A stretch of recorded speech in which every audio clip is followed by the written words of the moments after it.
Shalom, salam sejahtera untuk kita sekalian.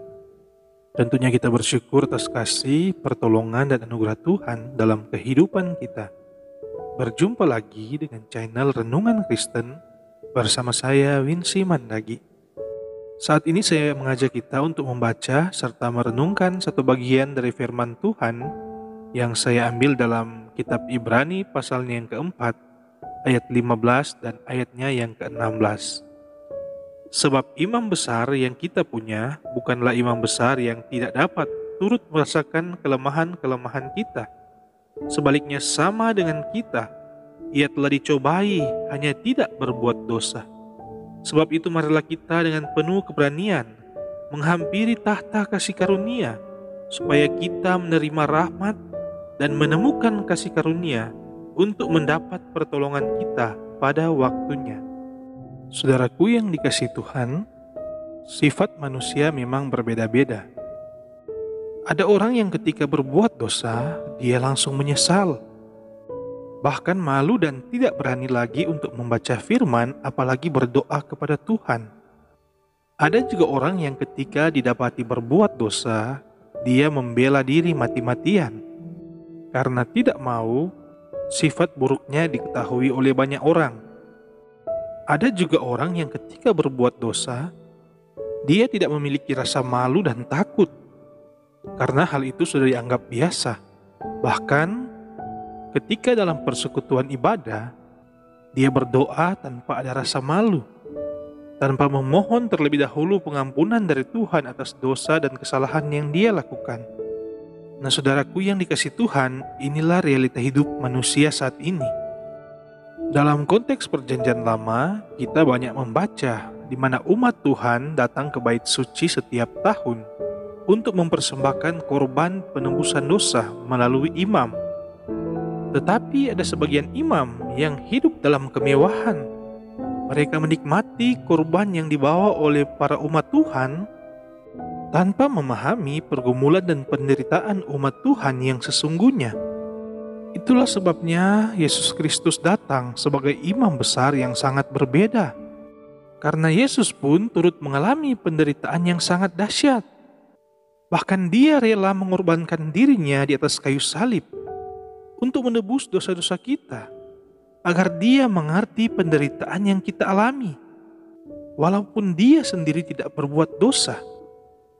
Oleh sebab itu, saudaraku yang dikasihi Tuhan, Tuhan Yesus Maha mengetahui isi pikiran dan hati kita, sehingga kita tidak boleh menyembunyikan dosa dan pelanggaran kita di hadapan Tuhan.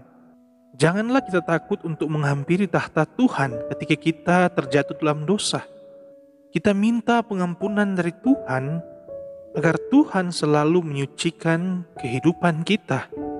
Janganlah kita malu untuk datang kepada Tuhan, karena ketika dia mengorbankan dirinya di atas kayu salib untuk menanggung segala dosa-dosa kita, itu berarti Tuhan Yesus mengetahui kelemahan kita. Tuhan Yesus mengetahui akan hal-hal yang bisa membuat kita terjatuh dalam dosa. Oleh sebab itu kita harus memiliki keberanian untuk sujud di hadapan hadirat Tuhan, karena Tuhan sangat mengerti akan kehidupan kita, akan apa yang kita alami. Mintalah pengampunan daripada Tuhan akan segala dosa dan kesalahan kita, dan pasti kita akan menerima kasih karunia dan pertolongan daripada Tuhan. Amin. Marilah kita berdoa. Terima kasih Bapa di sorga, Bapa yang selalu baik dan setia dalam kehidupan kami. Terima kasih atas kebenaran firman yang boleh kami baca dan renungkan saat ini, yang boleh mengajarkan kami untuk selalu mempunyai keberanian untuk sujud di hadapan hadirat Tuhan, karena Tuhan sangat mengerti dan peduli akan kehidupan kami, dan kami yakin lewat pengorbanan-Mu di kayu salib untuk menebus kesalahan dan dosa kami, maka Tuhan sudah turut merasakan penderitaan dan kelemahan, sehingga Tuhan tahu apa yang kami rasakan saat ini. Oleh sebab itu, Bapa di sorga, kami memohon kiranya Engkau selalu menguatkan iman kami, memberikan kami keberanian untuk mengakui semua perbuatan dosa yang kami lakukan, agar kami tidak bersembunyi di hadapan hadirat Tuhan, karena kami yakin semerah apa dosa-dosa kami, dan sepahit apapun masa lalu kami, Tuhan Yesus pasti mengerti dan peduli, dan Tuhan pasti akan mengampuni apabila kami mengaku dengan ketulusan hati kami. Kami sangat bersyukur mempunyai Allah yang dahsyat dan luar biasa, yang sungguh-sungguh mengerti dan peduli akan kelemahan kami, sehingga tidak ada lagi alasan untuk kami bersembunyi dan lari karena kelemahan dan dosa kami, melainkan kami harus berani tampil, mengakui dan menerima pertolongan daripada Tuhan, dan menjadikan hidup kami sebagai alat kesaksian Tuhan di tengah-tengah dunia ini, agar supaya janji-janji Tuhan dapat tergenapi dalam kehidupan kami. Biarlah kami dapat terus menjadi contoh, teladan, dan terlebih dapat menjadi berkat bagi banyak orang.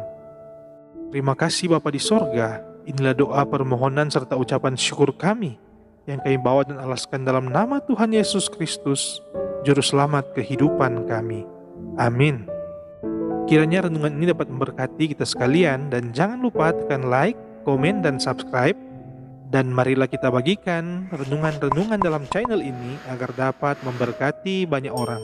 Tuhan Yesus memberkati kita sekalian. Shalom.